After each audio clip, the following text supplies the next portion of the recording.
نماز فجر ادا کرنے کے فوراً بعد میں قبرستان میں آیا تاکہ میں اپنے مرحوم باپ کی قبر پر دعا مانگ سکوں۔ میں اپنے مرحوم باپ کی قبر پر کھڑا ہو گیا اور دعا مانگنے لگا۔ جیسے ہی میں نے دعا شروع کی تو اچانک مجھے چیخوں پکار کی آوازیں سنائی دینے لگی۔ میں حیران ہو کر ادھر ادھر دیکھنے لگا لیکن مجھے کوئی بھی نظر نہ آیا۔ خوف اور دہشت کی وجہ سے میرا دل پھٹ رہا تھا۔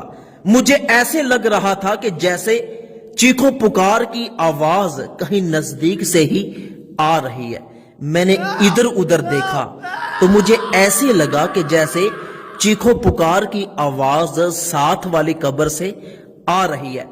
میں آہستہ آہستہ اس قبر کی طرف بڑھا اور بڑی ہمت کے ساتھ اس قبر کے نزدیک جب میں نے کان کیا تو مجھے آوازیں اور زیادہ زور زور سے آنے لگی۔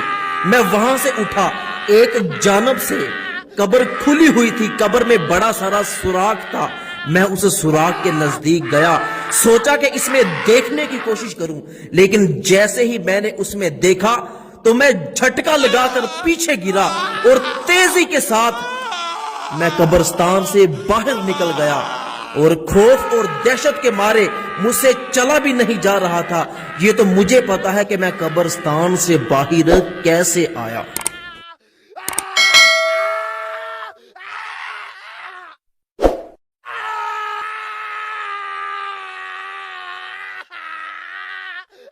میں جلدی کے ساتھ اپنی موٹر سائیکل کے پاس آیا، موٹر سائیکل پر بیٹھا، موٹر سائیکل کو سٹارٹ کیا اور جلدی کے ساتھ اپنے گاؤں میں چلا گیا۔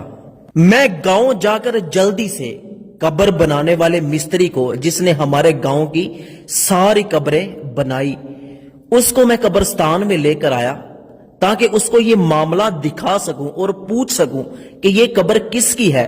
وہ بار بار مجھ سے ہاتھ پکڑ کے پوچھے کہ آخر اتنی جلدی تم مجھے قبرستان میں کیوں لے کر آئے ہو؟ میں نے اسے کہا کہ بس آپ چلتے رہو۔ وہ بندہ بڑی حیرانگی کے ساتھ میرے ساتھ چل رہا تھا۔ جب ہم دونوں قبر پر پہنچے تو میں نے کہا کہ ایک منٹ پیچھے رکو۔ میرا گمان تھا کہ ابھی بھی قبر سے آوازیں آ رہی ہوں گی، لیکن جب میں نے قبر کو کان لگا کر دیکھا تو کوئی کسی قسم کی آواز نہیں آ رہی تھی۔ پھر میں نے اس کو بتایا کہ صبح نماز فجر کے بعد میں فوراً قبرستان میں آیا۔ جیسے ہی اپنے باپ کی قبر پر دعا مانگنا شروع کی تو مجھے خوفناک آوازیں آنے لگی۔ میں نے ادھر ادھر دیکھا، کوئی نظر نہیں آیا تو میں اس قبر کی طرف بڑھا تو اس قبر سے مجھے وہ خطرناک اور خوفناک آوازیں آ رہی تھیں۔ کیا آپ جانتے ہیں کہ یہ قبر کس کی ہے؟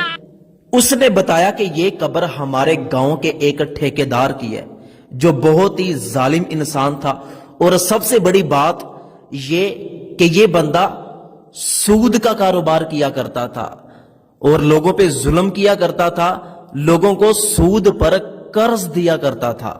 تو میں سمجھ گیا کہ قبر سے جو آوازیں آ رہی ہیں یہ یقیناً سود کا کاروبار کرنے کی وجہ سے عذاب مل رہا ہے۔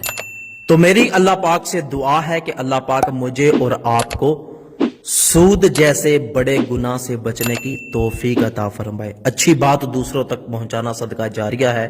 اس ویڈیو کو جلدی سے اپنے تمام دوستوں کے ساتھ شیئر ضرور کیجیے گا۔